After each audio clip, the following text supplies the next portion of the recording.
The recent decision by the NFL regarding player protests in the national anthem has yet again exposed the fraught relationship between African Americans and patriotism. The controversy has taken place nearly a century after another time when African Americans painfully grappled with questions concerning loyalty to the nation and the struggle for equal rights.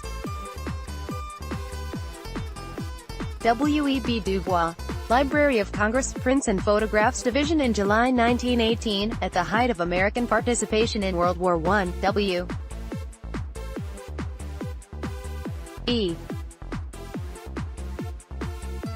Du Bois, the acclaimed black scholar, activist and civil rights leader, penned arguably the most controversial editorial of his career, "Close ranks, let us, while this war lasts, forget our special grievances and close our ranks shoulder to shoulder with our own white fellow citizens and the allied nations that are fighting for democracy," he advised his fellow African Americans.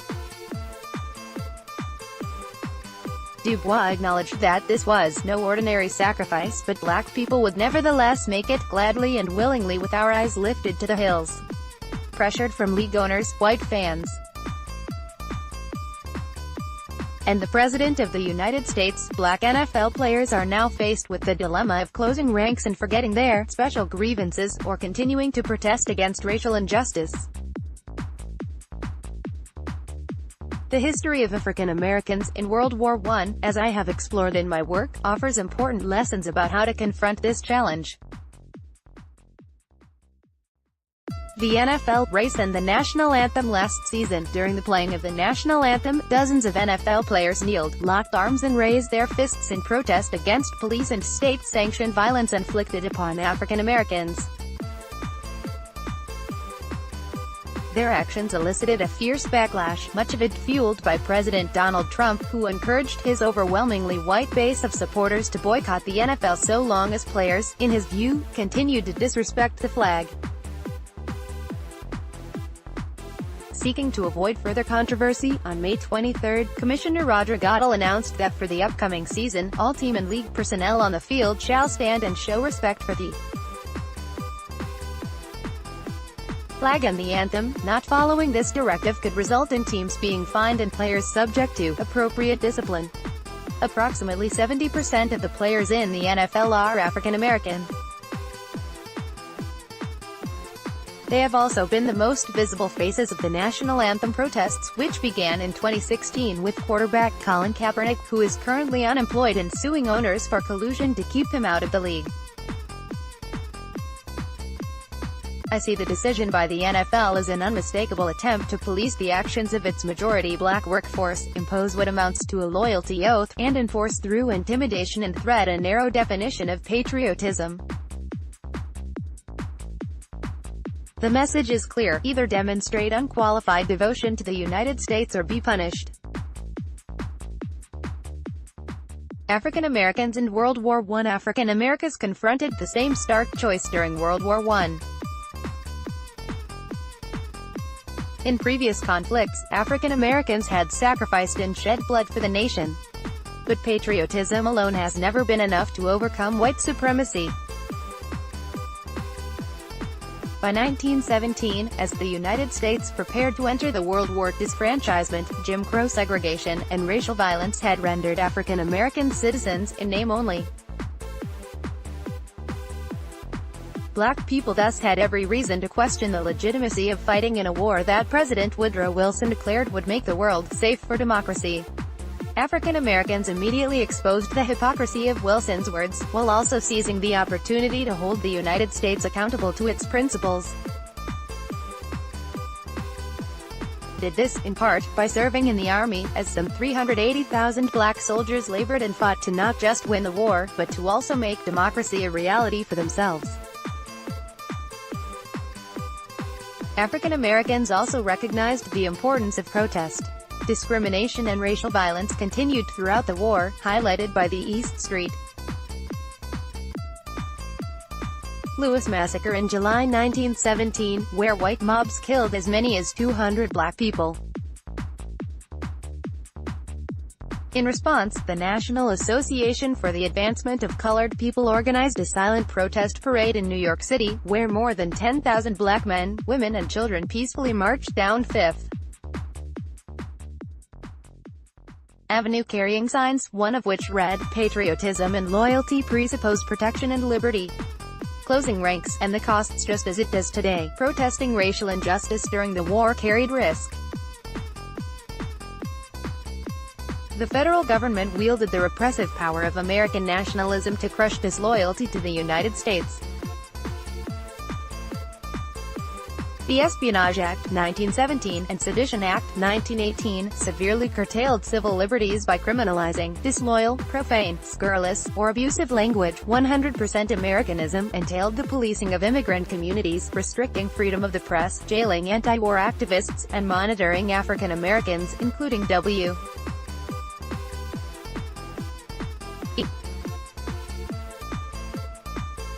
Bois, for potential radicalism. This pressure, along with a personal desire to demonstrate his loyalty to the nation, compelled Dubois to soften his critiques of the government and issue his call for African Americans to close ranks. "The words were hardly out of my mouth when strong criticism was rained upon it," Dubois later remembered. Even during a time of war, most African Americans refused to set aside the special grievances of segregation, lynching and systemic racial abuse. And Dubois paid a heavy price. William Monroe Trotter, the fiery newspaper editor and civil rights leader from Boston, branded Dubois a rank quitter, adding that his one-time ally had weakened, compromised, deserted the fight.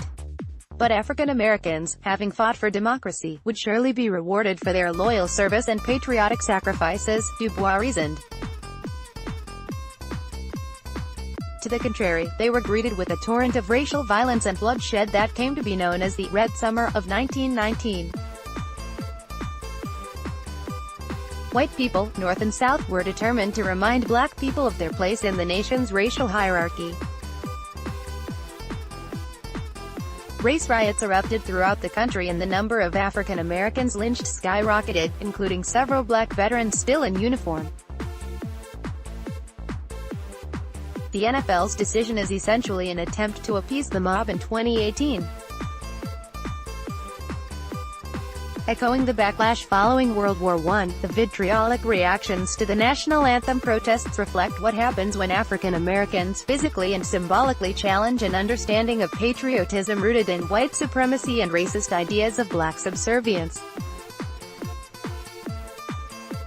"I believe the NFL has acquiesced to the threats of President Trump and the unrest of its white fan base by establishing a policy that requires black players to remain docile, obedient employees, devoid of any outward expression of racial and political consciousness, which sole purpose is to entertain and enrich their owners." And now, the NFL wants black players to close ranks by giving them the false choice between standing for the pledge or hiding their protest in the locker room, conveniently out of sight of fans in the stadium and away from television cameras. The league ignores any mention of the special grievances of police brutality, racial profiling and anti-black harassment that remain alive and well. Ironically, the NFL has been the one to transform the flag into a political weapon to silence black activism, protect its corporate interests and maintain a racial status quo. Displays of patriotism and loyalty to nation are meaningless when not accompanied by the actual freedoms and protections that come with being a citizen. W.E.B.